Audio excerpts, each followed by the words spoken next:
বিশ্বকাপে নিজেদের দ্বিতীয় ম্যাচে হাইতির বিপক্ষে মাঠে নামছে ব্রাজিল। প্রথম ম্যাচে মরক্কোর বিপক্ষে 1-1 গোলে ড্র করার পর এই ম্যাচে ব্রাজিলকে জিততেই হবে। এবং এই ম্যাচে আপনার প্রেডিকশন কি? আমি আমার প্রেডিকশন একটু পরেই জানাবো, তার আগে ব্রাজিল নিয়ে একটু আলোচনা করতেই চাই। প্রথমত, বিশ্বকাপের প্রথম ম্যাচে একটা টাফ অপোনেন্টের এগেনস্টে ব্রাজিল খেলেছে। শক্তির বিচারে ব্রাজিল এবং মরক্কো খুবই কাছাকাছি দুটো দল, এবং র্যাঙ্কিংও তারা একেবারে পাশাপাশি অবস্থান করছে। So that was a very tough match for Brazil. এবং এই ম্যাচটাতে ভিনিসিয়াস জুনিয়র দারুণ একটা গোল করেছেন ঠিকই, কিন্তু অনেকগুলো জায়গাতে ল্যাকিং ছিল স্পষ্ট। যদি ষষ্ঠবারের মতো বিশ্বকাপ জিততে হয় তাহলে ডেফিনেটলি ব্রাজিলকে অনেক জায়গাতে অনেক ইমপ্রুভ করতে হবে।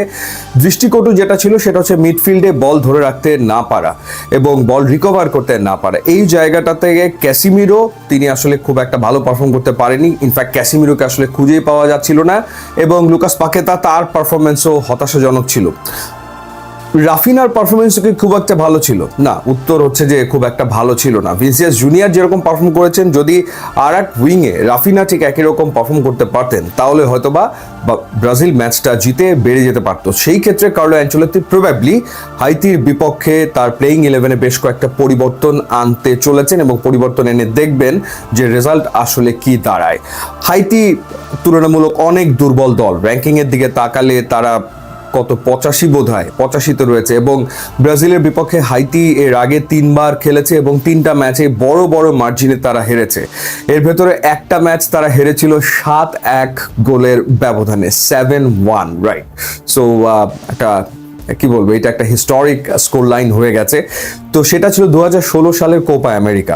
এছাড়া আরও 2টা ম্যাচে ব্রাজিল জিতেছে, একটাতে 4-0 গোলে এবং আর একটাতে জিতেছে 6-0 গোলে। অর্থাৎ হাইতির বিপক্ষে 3 ম্যাচ ব্রাজিল খেলেছে, যেই 3 ম্যাচে তারা গোল করেছে 17টা। কিন্তু হাইতি তাদের বিশ্বকাপের প্রথম ম্যাচে স্কটল্যান্ডের এগেনস্টে আবার যে খুব বাজে ফুটবল খেলেছে ব্যাপারটা তা না, তারা 1-0 গোলে হেরেছে, বাট দে প্লেইড ওয়েল।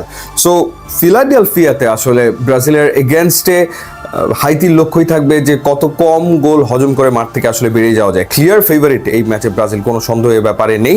এবার যদি আমরা চেঞ্জের প্রসঙ্গে আসি, প্রবাবলি রাইট ব্যাক পজিশনে দানিলোকে কার্লো অ্যানচেলোত্তি স্টার্ট করাবেন। ইবানেস খেলেছিলেন মরক্কোর এগেনস্টে, স্টার্টিং লাইন আপে তিনি ছিলেন। সো এইখানে একটা পরিবর্তন আসবে, এবং কাসিমিরো ড্রপড হবেন। কাসিমিরোর যে পারফরমেন্স ছিল তাতে তার ড্রপড হওয়াটা খুব স্বাভাবিক, এবং সেই জায়গাটাতে ফ্যাবিনিওকে স্টার্টিং লাইন আপে কার্লো অ্যানচেলোত্তি রাখবেন বলেই মনে হচ্ছে। আর একটা প্রবলেমের জায়গা ছিল, সেটা হচ্ছে যে ফরওয়ার্ড, অর্থাৎ সেখানে থিয়াগো খেলেছেন, তার পারফরমেন্সও খুব একটা ভালো হয়নি।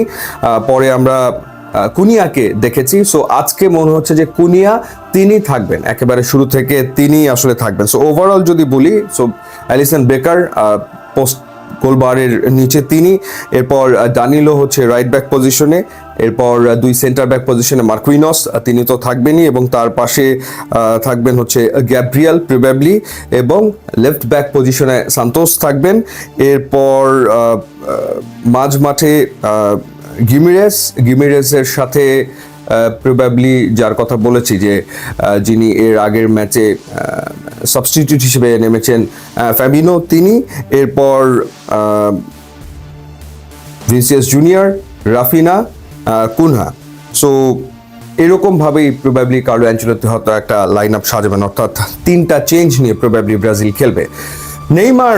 নেইমারকে নিয়ে অনেক আলোচনা। নেইমার কোথায়? নেইমার এখনো আসলে ফুললি ফিট হয়ে উঠতে পারেনি, এবং এই ম্যাচেও তার খেলা আসলে হচ্ছে না। এমনটাই ইন্টারন্যাশনাল মিডিয়াগুলো জানাচ্ছে যে এই ম্যাচেও কার্লো অ্যানচেলোত্তি আসলে নেইমারকে বিবেচনা করছে না। বাট ব্রাজিলের নেইমারকে দরকার, সেটা প্রথম ম্যাচেই ক্লিয়ার হয়ে গেছে মরক্কোর এগেনস্টে যখন ব্রাজিল খেলেছে। কারণ মিডফিল্ডে ল্যাক অফ ক্রিয়েটিভিটি ছিল। ল্যাক অফ ক্রিয়েটিভিটি মানে হচ্ছে যে ডেডলি পাস বক্সে দেওয়া, সেটা কুনা হোক বা কিংবা অন্য কোনো ফরওয়ার্ড হোক, তাদেরকে ওইরকম পাস, যে ডেডলি পাস দেওয়া, সেরকম পাসগুলো আসলে দিতে পারছিল না মিডফিল্ড থেকে। তো সেই জায়গাটাতে আসলে নেইমারের অভাব খুবই স্পষ্ট হয়ে ওঠে, কারণ নেইমার একই সাথে 2জন ডিফেন্ডারকে হয়তো বা তিনি আটকে রাখেন, অন্যরা স্পেস পায়। তো এই কারণে নেইমারের সুস্থ হয়ে ওঠা, ফিট হয়ে ওঠাটা খুব জরুরি, এবং আশা তো করা যায় যে রাউন্ড অফ 32-তে নেইমারকে ব্রাজিল পাবে। সো প্রেডিকশনের কথা বলে ব্রাজিল আমার মনে হয় এই ম্যাচ 3-0 গোলে জিতবে। আপনার প্রেডিকশন আপনি জানাবেন, ইউটিউব এবং ইনস্টাগ্রাম লিঙ্ক দেওয়া আছে, যোগ দিলে খুবই খুশি হব। And thanks for watching.